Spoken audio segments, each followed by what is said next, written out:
আধুনিক পোল্ট্রি ব্যবস্থাপনায় অটোমেটিক ডিম ইনকিউবেটর একটি অত্যন্ত গুরুত্বপূর্ণ যন্ত্র। এই যন্ত্র ডিম ফোটানোর জন্য প্রয়োজনীয় সঠিক পরিবেশ তৈরি করে উচ্চমানের বাচ্চা উৎপাদন নিশ্চিত করে। আজকের ভিডিওতে আমরা ডিম ইনকিউবেটর কি, কিভাবে কাজ করে এবং কিভাবে সঠিকভাবে ব্যবহার করতে হয় তা বিস্তারিত আলোচনা করব। 1. ডিম ইনকিউবেটর কি? ডিম ইনকিউবেটর এমন একটি নিয়ন্ত্রিত পরিবেশযুক্ত মেশিন যা মা মুরগি ডিমে যে তাপ, আর্দ্রতা এবং ডিম উল্টানোর প্রক্রিয়া সরবরাহ করে সেটি স্বয়ংক্রিয়ভাবে সম্পন্ন করে। এটি মূলত তিনটি বিষয় নিয়ন্ত্রণ করে: তাপমাত্রা, টেম্পারেচার, আর্দ্রতা, হিউমিডিটি, ডিম উল্টানো, এগ টার্নিং। 2. এটি কিভাবে কাজ করে? মেশিনের ভেতরে থাকা হিটার এবং থার্মোস্ট্যাট 3.7 থেকে 3.7 এর মধ্যে স্থির তাপমাত্রা বজায় রাখে। হিউমিডিটি ট্রে বা হিউমিডিফায়ারের মাধ্যমে 4.5-6.0 আর্দ্রতা শুরুতে এবং ডিম ফুটবার শেষ 3 দিনে 6.5-7.5 আর্দ্রতা বজায় রাখা হয়।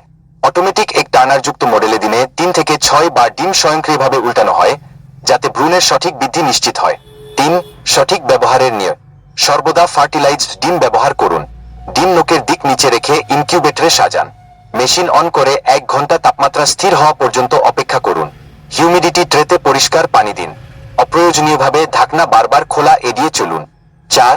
2-1 দিনের ইনকিউবেশন সাইকেল।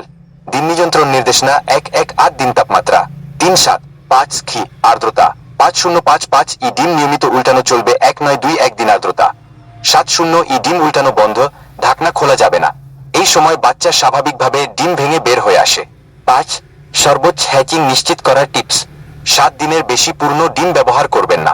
ডিম ধুবেন না, এতে প্রাকৃতিক সুরক্ষা স্তর ক্ষতিগ্রস্ত হয়। ইনকিউবেটর এমন স্থানে রাখুন যেখানে বায়ু চলাচল রয়েছে। বিদ্যুৎ ওঠানামা রোধে স্টেবিলাইজার ব্যবহার করুন। প্রতিবার হ্যাচিং শেষে মেশিন পরিষ্কার ও শুকনো রাখুন। সঠিক নিয়ম মেনে ব্যবহার করলে ডিম ইনকিউবেটর একটি লাভজনক এবং নির্ভরযোগ্য পোল্ট্রি সমাধান। এ ধরনের আরও কার্যকর পোল্ট্রি গাইড পেতে চ্যানেলটি লাইক, শেয়ার এবং সাবস্ক্রাইব করুন।